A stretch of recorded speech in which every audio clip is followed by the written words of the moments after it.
मारवाड़ी की चतुर वसीयत कहानी शुरू होती है एक पुराने मारवाड़ी सेठ कौड़ीमल से। उनके पास करोड़ों की संपत्ति थी, लेकिन वे अपनी कंजूसी और तेज दिमाग के लिए जाने जाते थे। जब उनका अंतिम समय आया तो उन्होंने अपने तीनों बेटों को बुलाया। सेठ जी ने अपनी वसीयत में लिखा कि उनकी तिजोरी की चाबी उसी को मिलेगी जो उनके द्वारा दी गई एक चुनौती को जीतेगा। चुनौती क्या थी? सेठ जी ने तीनों बेटों को 100-100 रुपये दिए और कहा, तुम्हें इस 100 रुपये से ऐसी चीज़ लानी है जो इस 20 सेक भिंडी के बड़े कमरे को पूरी तरह भर दे।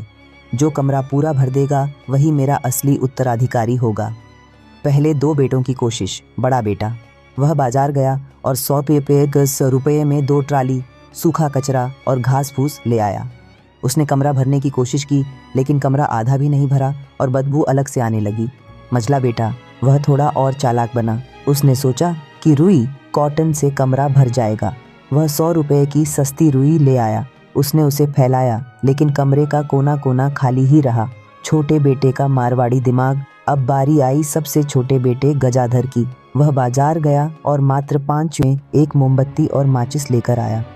उसने कमरे के बीच में मोमबत्ती जलाई और देखते ही देखते उसका प्रकाश लाइट कमरे के कोने कोने में फैल गया।